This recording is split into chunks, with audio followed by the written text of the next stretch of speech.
दंडकारण्य का घना जंगल उस दिन कुछ अलग ही महसूस हो रहा था। हवा में एक अजीब सी खामोशी थी, जैसे प्रकृति खुद किसी बड़ी घटना की साक्षी बनने जा रही हो। पेड़ों की छाया लंबी हो चली थी और सूर्य की किरणें धरती को छूने से पहले ही जैसे थम जा रही थी। उसी वन में एक कुटिया थी, जहां राम, सीता और लक्ष्मण वनवास के दिन बिता रहे थे।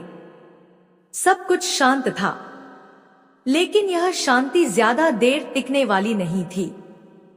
उसी समय दूर कहीं से एक स्त्री की दृष्टि उन पर पड़ी।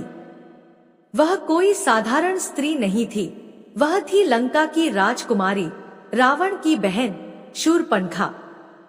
उसकी आंखों में एक अजीब सी चमक थी, जैसे वह कुछ खोज रही हो या शायद किसी नियति की ओर बढ़ रही हो।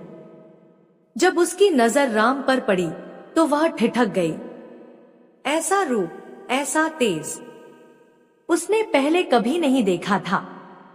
उसके मन में एक तीव्र इच्छा जागी, उसे यह पुरुष चाहिए। धीरे धीरे वह कुटिया के पास आई। उसके कदमों में आत्मविश्वास था, लेकिन दिल में कुछ और भी था। शायद एक अनजाना आकर्षण, या शायद कोई अदृश्य शक्ति उसे वहां खींच लाई थी। उसने राम को देखा और बिना किसी संकोच के अपने प्रेम का प्रस्ताव रख दिया। पर राम मुस्कुराए और बड़े शांत स्वर में बोले, मैं तो विवाहित हूं, मेरी पत्नी सीता यहाँ है। तुम मेरे भाई लक्ष्मण से बात करो। यह सुनकर शूरपणखा ने लक्ष्मण की ओर देखा। लक्ष्मण ने भी हंसते हुए उसे टाल दिया। यह सब उसके लिए अपमान जैसा था। एक राक्षसी जो हमेशा अपनी इच्छा पूरी करने की आदी थी, उसे इस तरह ठुकरा दिया गया था। उसके अंदर का अहंकार जल उठा। लेकिन क्या यह सिर्फ अहंकार था? कुछ कथाओं में कहा जाता है कि उस क्षण शूरपणखा के भीतर केवल क्रोध नहीं था, बल्कि एक गहरी पीड़ा भी थी। क्या वह सच में प्रेम कर बैठी थी, या यह सब किसी बड़ी योजना का हिस्सा था? उसका मन अब विचलित हो चुका था। उसने सीता को देखा, एक साधारण सी दिखने वाली स्त्री, लेकिन राम का प्रेम उसी के लिए था। उसके भीतर ईर्ष्या की आग भड़क उठी, और तभी उसने एक ऐसा कदम उठाया जिसने इतिहास की दिशा बदल दी। उसने सीता को नुकसान पहुंचाने की कोशिश की।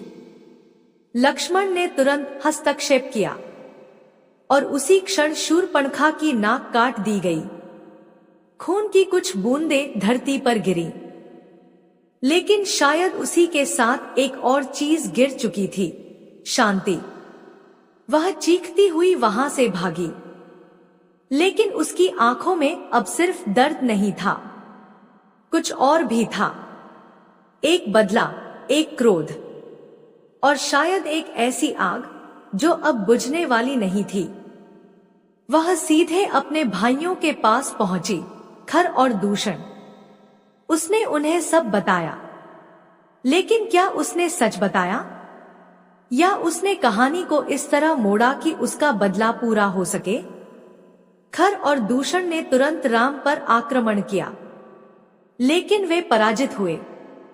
यह खबर जब लंका पहुंची, तब शूरपणखा ने एक और कदम उठाया। वह अपने भाई रावण के पास गई। अब यहाँ कहानी और भी रहस्यमयी हो जाती है।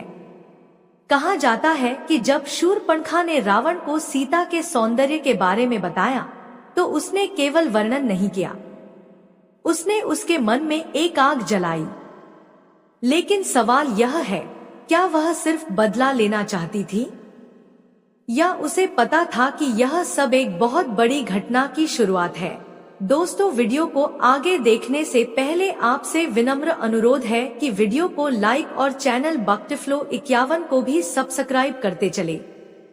दोस्तों, आपके सब्सक्राइब करने से आपका कुछ नहीं जाएगा, आपके एक सब्सक्राइब से हमें ऐसी ही और वीडियो बनाने की प्रेरणा मिलती है। कुछ विद्वानों का मानना है कि शूरपणखा को पहले से यह आभास था कि राम कोई साधारण मनुष्य नहीं है। वह जानती थी कि अगर रावण उनका विरोध करेगा तो उसका अंत निश्चित है। तो क्या उसने जानबूझकर यह सब किया? क्या वह अपने ही भाई के विनाश का कारण बनना चाहती थी? रावण, जो अपने अहंकार और शक्ति के लिए जाना जाता था, शूर्पणखा की बातों में आ गया। उसने सीता का हरण करने की योजना बनाई। लेकिन क्या यह सिर्फ एक बहन की शिकायत का परिणाम था, या यह सब पहले से तय था? जब रावण सीता का हरण करता है तो पूरी रामायण की दिशा बदल जाती है, युद्ध की नींव रखी जाती है। लेकिन अगर उस दिन शूर्पणखा वहां नहीं जाती, अगर वह राम से नहीं मिलती, अगर वह अपमानित नहीं होती, तो क्या यह सब होता? कुछ लोग मानते हैं कि शूर्पणखा सिर्फ एक माध्यम थी, एक ऐसी कड़ी जो घटनाओं को जोड़ रही थी। लेकिन कुछ यह भी कहते हैं कि वह इस पूरी कहानी की असली शुरुआत थी। उसके एक निर्णय ने सब कुछ बदल दिया।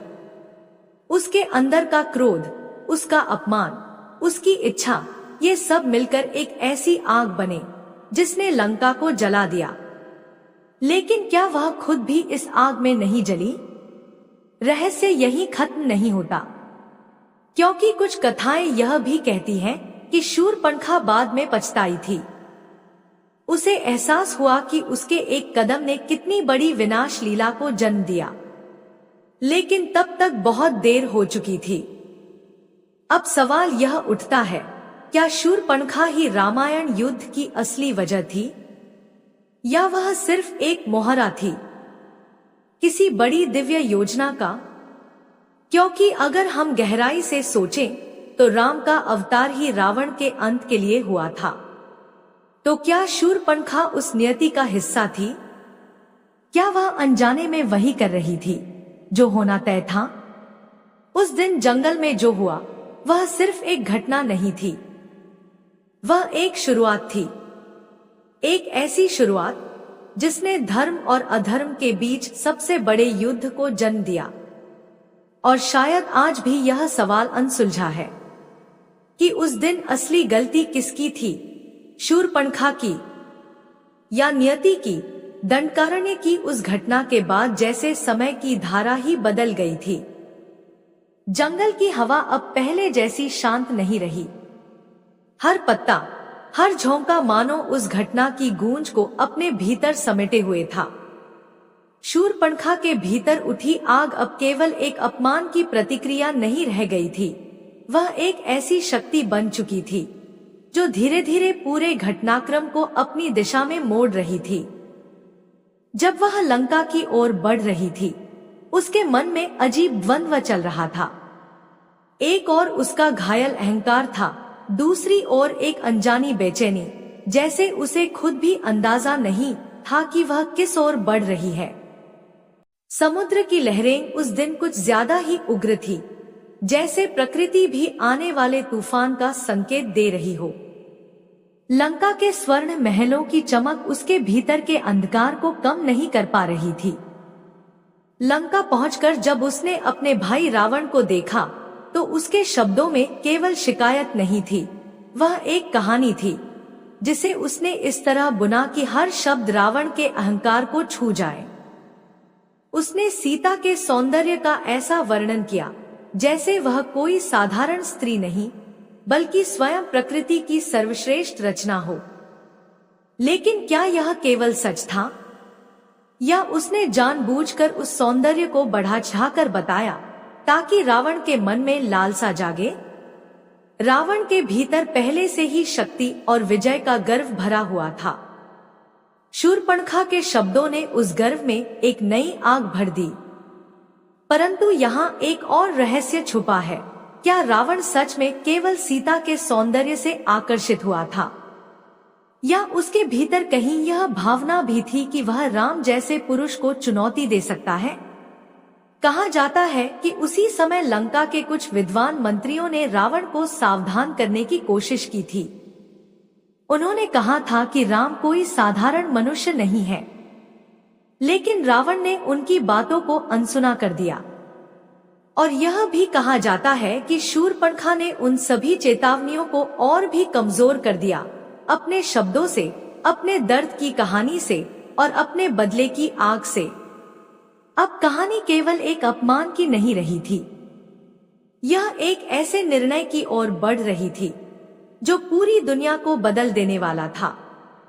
रावण ने योजना बनाई, एक चालाक, सुनियोजित योजना। उसने मारीच को बुलाया, जो स्वयं एक मायावी राक्षस था। मारीच पहले ही राम के हाथों पराजित हो चुका था और वह जानता था कि राम से टकराना क्या होता है। मारीच ने रावण को चेताया, यह मार्ग विनाश की ओर जाता है, लेकिन रावण के निर्णय पर अब किसी का प्रभाव नहीं था। और यहाँ फिर वही सवाल उठता है, क्या शूरपणखा ने जानबूझकर रावण को इस मार्ग पर धकेला? क्या वह चाहती थी कि यह युद्ध हो? जब मारीच ने स्वर्ण मृग का रूप धारण किया और राम की कुटिया के पास आया, तो सब कुछ एक योजना के अनुसार चलने लगा।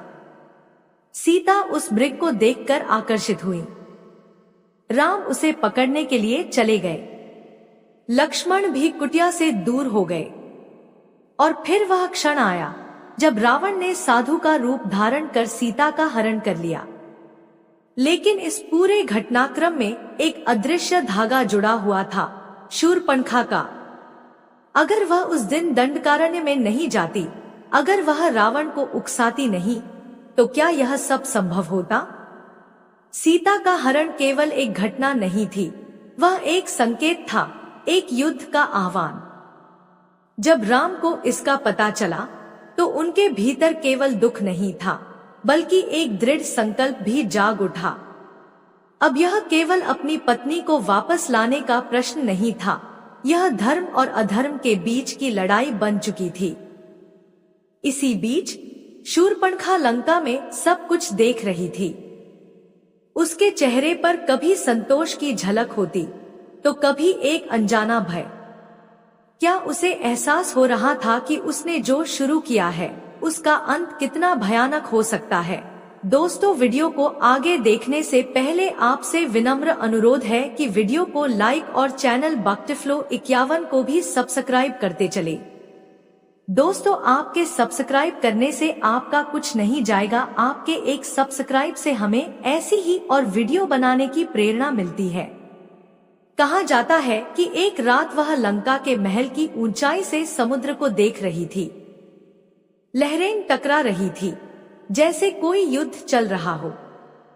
उस क्षण उसके मन में एक विचार आया, क्या यह सब सच में उसके कारण हो रहा है? क्या उसने अपने ही घर के विनाश की नींव रख दी है?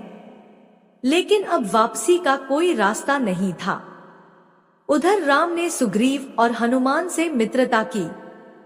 वानर सेना तैयार हुई। हर कदम पर घटनाएं तेजी से आगे बढ़ रही थी।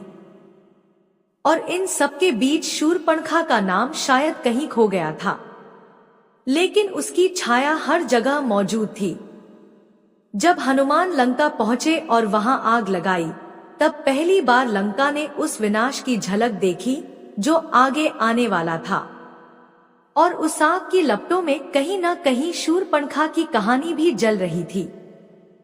क्या वह सच में इस सब की वजह थी, या वह केवल एक माध्यम थी जिसके द्वारा नियति अपना काम कर रही थी?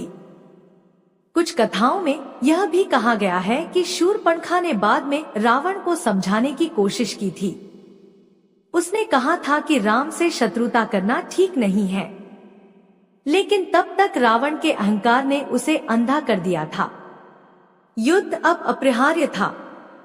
राम और रावण के बीच का यह संघर्ष केवल दो व्यक्तियों का युद्ध नहीं था, यह दो विचारों का, दो मार्गों का टकराव था। और इस टकराव की पहली चिंगारी किसने जलाई थी, यह सवाल अब भी रहस्य बना हुआ है। शूरपणखा का चरित्र यहाँ और भी जटिल हो जाता है। वह न पूरी तरह खलनायिका दिखती है, न पूरी तरह निर्दोष। वह एक ऐसी शक्ति है जिसने अनजाने में या शायद जानबूझकर एक ऐसी कहानी की शुरुआत की जिसका अंत पूरे संसार ने देखा।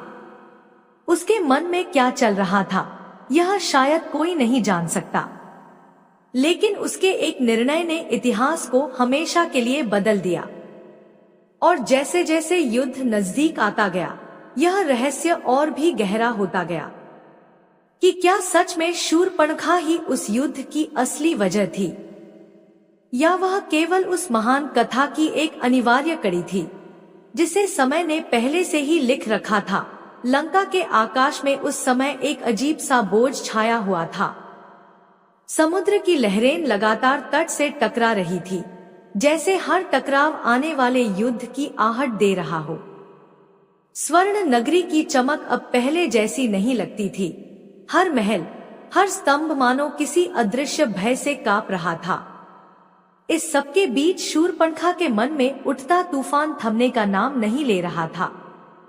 वह अपने ही बनाए घटनाक्रम को दूर से देख रही थी, लेकिन अब वह उसमें हस्तक्षेप करने में असमर्थ थी। उसे याद आने लगा वह क्षण जब उसने पहली बार दंडकारण्य में रमा को देखा था। उस एक पल ने उसके जीवन की दिशा बदल दी थी। क्या वह केवल आकर्षण था या किसी गहरे उद्देश्य का संकेत? वह जितना इस प्रश्न का उत्तर खोजने की कोशिश करती, उतना ही उलझती चली जाती। उधर युद्ध की तैयारियां तेज हो चुकी थी। समुद्र के उस पार राम की वानर सेना धीरे धीरे आगे बढ़ रही थी।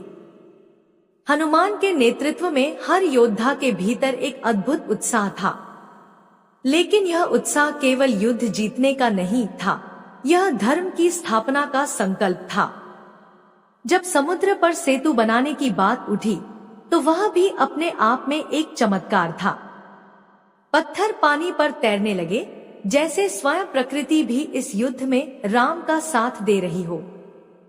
लंका में यह खबर पहुंचते ही भय और बढ़ गया। रावण के दरबार में लगातार मंत्रणा हो रही थी।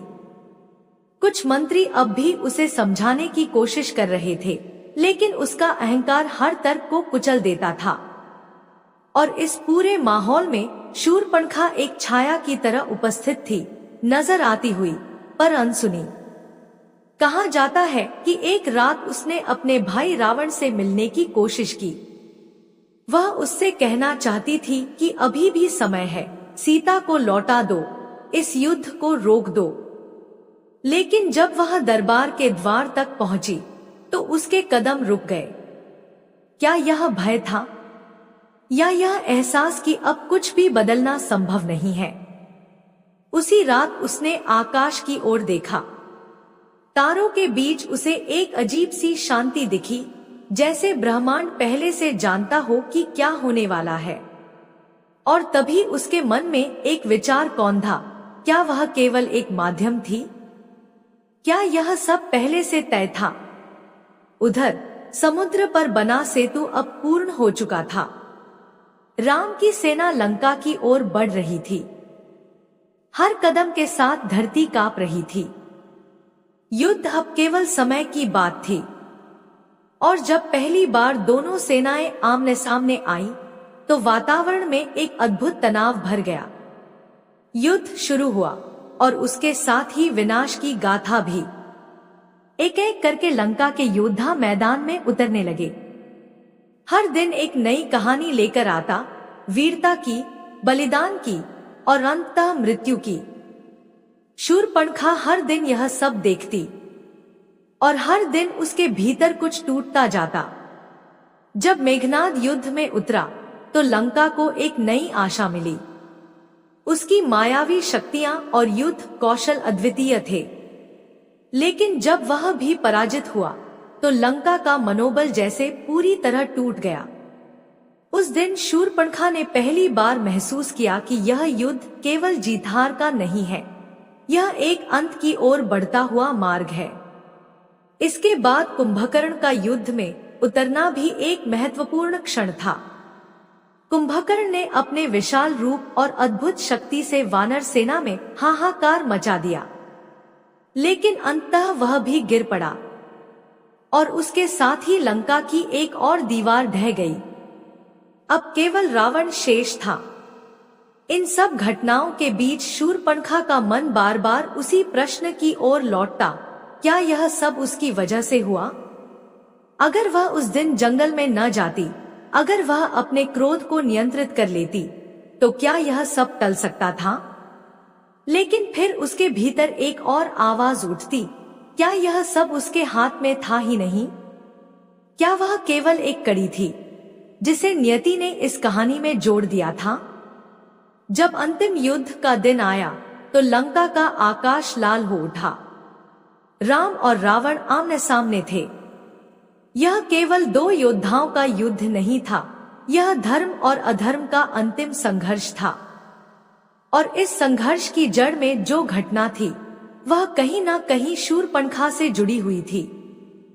युद्ध के दौरान हर प्रहार, हर वार, हर चीख जैसे उस पहले दिन की गूंज को दोहरा रही थी। वह दिन जब एक स्त्री का अपमान हुआ था, या शायद एक योजना की शुरुआत हुई थी। शूरपणखा दूर खड़ी यह सब देख रही थी। उसके चेहरे पर अब न क्रोध था, न अहंकार, सिर्फ एक गहरी शांति थी, जैसे वह सब कुछ समझ चुकी हो। लेकिन यह समझ बहुत देर से आई थी। उसने महसूस किया कि कभी कभी एक छोटी सी घटना भी इतना बड़ा रूप ले लेती है कि उसे रोकना किसी के बस में नहीं रहता। और कभी कभी हम सोचते हैं कि हम निर्णय ले रहे हैं, जबकि वास्तव में हम केवल उस रास्ते पर चल रहे होते हैं जो पहले से तय है। राम और रावण का युद्ध अपने चरम पर था। हर क्षण के साथ परिणाम करीब आ रहा था, और उस परिणाम के पीछे जो कहानी थी उसमें शूरपणखा का नाम हमेशा के लिए जुड़ चुका था। लेकिन क्या वह सच में इस युद्ध की असली वजह थी, या वह केवल एक ऐसा पात्र थी जिसे समय ने चुना था, एक ऐसी चिंगारी बनने के लिए जिससे एक विशाल अग्नि प्रज्वलित हो सके? यह रहस्य शायद कभी पूरी तरह नहीं सुलझेगा, क्योंकि हर कहानी के पीछे एक और कहानी होती है, और हर घटना के पीछे एक अदृश्य कारण। और शूरपणखा वह शायद उन्हीं अदृश्य कारणों में से एक थी जिसने अनजाने में ही इतिहास की सबसे महान कथा को जन्म दे दिया। लंका के अंतिम दिनों में एक अजीब सी खामोशी उतर आई थी, ऐसी खामोशी जिसमें हर शोर दबकर भी सुनाई देता था। युद्ध अपने चरम पर पहुंच चुका था, पर अब हर कदम भारी था, हर सांस में एक अनजाना अंत छिपा हुआ था। इसी सन्नाटे के बीच शूरपणखा अपने ही विचारों के जाल में उलझती जा रही थी। अब उसके भीतर न केवल पछतावा था, बल्कि एक गहरी जिज्ञासा भी।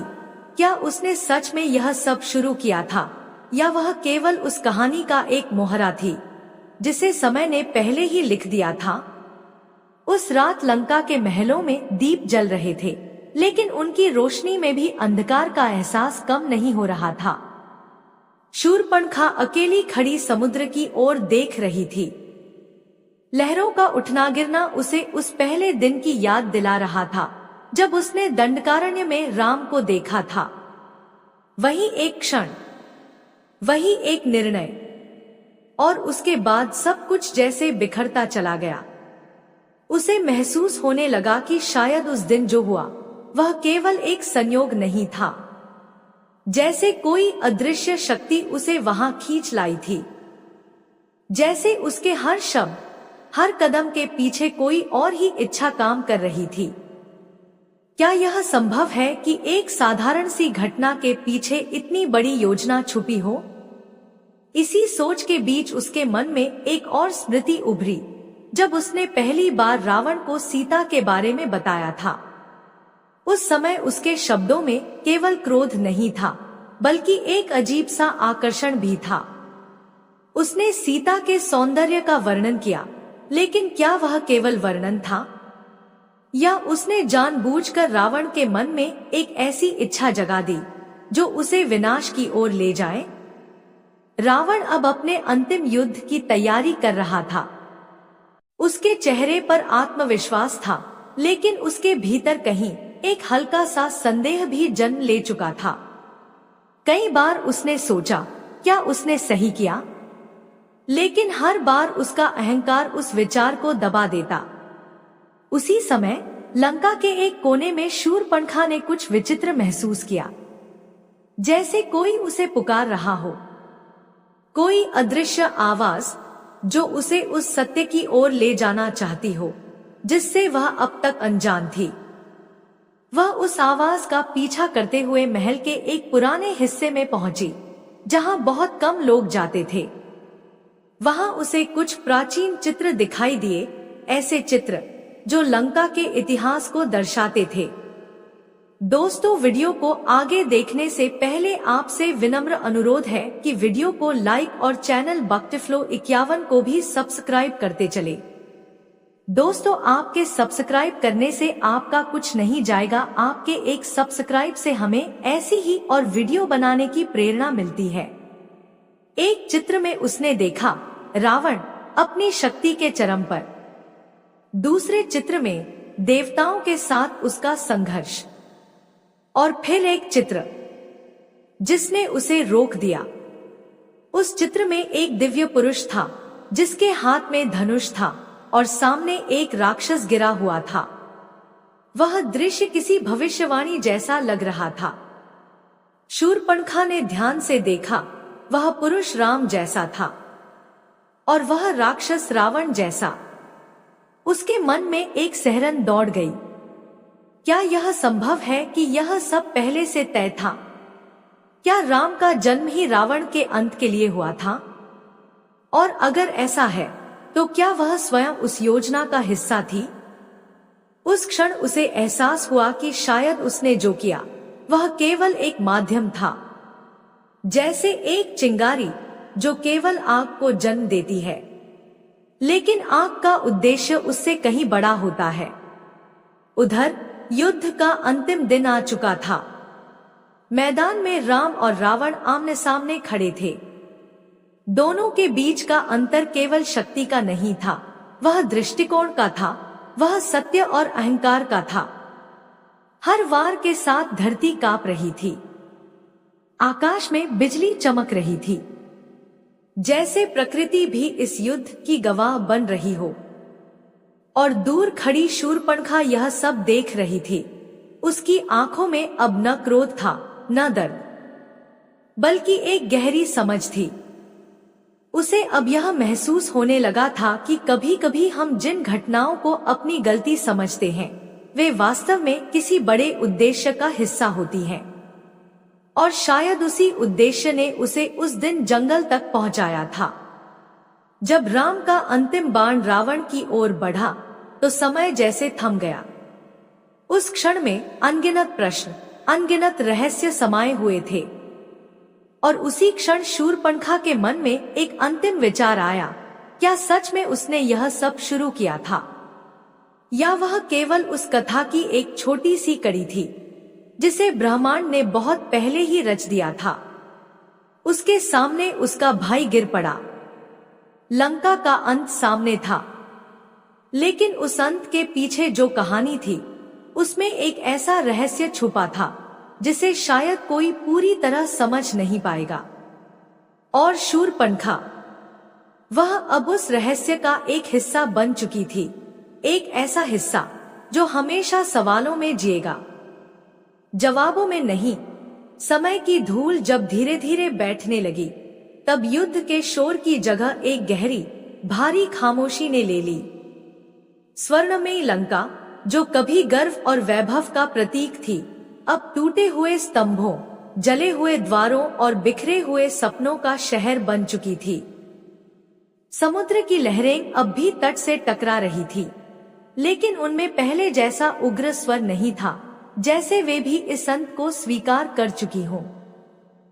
इसी सन्नाटे के बीच शूरपणखा खड़ी थी, न किसी विजय की खुशी, न पराजय का विलाप, बल्कि एक ऐसी शांति जिसमें अनगिनत प्रश्न दबे हुए थे। उसकी आंखों के सामने वह सब एक एक करके उभरने लगा। दंडकारण्य का वह पहला दिन, राम का तेजस्वी रूप, सीता की शांत छवि, लक्ष्मण की दृढ़ता, और फिर वह क्षण जब उसके भीतर का क्रोध जागा था। वह एक छोटा सा क्षण था लेकिन उसी ने इतिहास की दिशा बदल दी। अब उस अंत के सामने खड़ी होकर वह खुद से पूछ रही थी, क्या सच में वह उस युद्ध की वजह थी? उसे महसूस हुआ कि उत्तर इतना सरल नहीं है। अगर वह उस दिन जंगल में न जाती तो शायद यह सब न होता। लेकिन फिर उसके मन में एक और विचार आया, क्या वह सच में उस दिन वहां जाने से बच सकती थी? क्या उसके कदम सच में उसके अपने थे या वे किसी अदृश्य शक्ति के इशारे पर उठे थे? वह धीरे धीरे लंका के खंडहरों के बीच चलने लगी। हर टूटी दीवार, हर जला हुआ पेड़ उसे एक कहानी सुना रहा था, अहंकार की, प्रेम की, त्याग की और अंततः विनाश की। उसे अपने भाई रावण का चेहरा याद आया, वह चेहरा जिसमें कभी अपार शक्ति और गर्व झलकता था। लेकिन उसी गर्व ने उसे उस मार्ग पर धकेल दिया जहां से लौटना संभव नहीं था। शूर्पणखा के मन में एक गहरी पीड़ा उठी। क्या उसने अपने ही भाई के अंत का कारण बनकर एक अक्षम्य अपराध किया था? या फिर यह सब पहले से ही तय था और वह केवल उस कहानी का एक पात्र थी? उसे धीरे धीरे यह समझ आने लगा कि हर घटना के पीछे केवल एक कारण नहीं होता। कई बार घटनाएं अनेक कारणों के मिलन से बनती हैं। उसके भीतर का क्रोध, रावण का अहंकार, सीता का सौंदर्य, राम का धर्म, ये सभी तत्व मिलकर उस युद्ध का कारण बने थे। अगर इनमें से एक भी तत्व अलग होता तो शायद कहानी कुछ और होती। लेकिन फिर भी उसका मन बार बार उसी प्रश्न पर लौट आता, उसकी भूमिका क्या थी? उसी समय उसे याद आया वह क्षण जब उसने पहली बार रावण को सीता के बारे में बताया था। उसके शब्दों में केवल बदले की आग नहीं थी, बल्कि एक अजीब सा आकर्षण भी था। उसने जो कहा, उसने रावण के भीतर एक ऐसी इच्छा जगा दी जिसे वह नियंत्रित नहीं कर पाया। क्या वह जानती थी कि उसके शब्द इतना बड़ा परिणाम लाएंगे? शायद नहीं। या शायद कहीं न कहीं उसके भीतर एक आभास था कि वह जो कर रही है वह साधारण नहीं है। धीरे धीरे उसके भीतर एक नई समझ जन्म लेने लगी। उसने महसूस किया कि कभी कभी हम जिन घटनाओं को अपनी गलती मानते हैं वे वास्तव में एक बड़े उद्देश्य का हिस्सा होती हैं, और उस उद्देश्य को समझ पाना हमारे लिए संभव नहीं होता।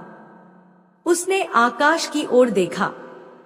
सूर्य अस्त हो रहा था और उसकी किरणें समुद्र पर एक स्वर्णिम आभा फैला रही थी।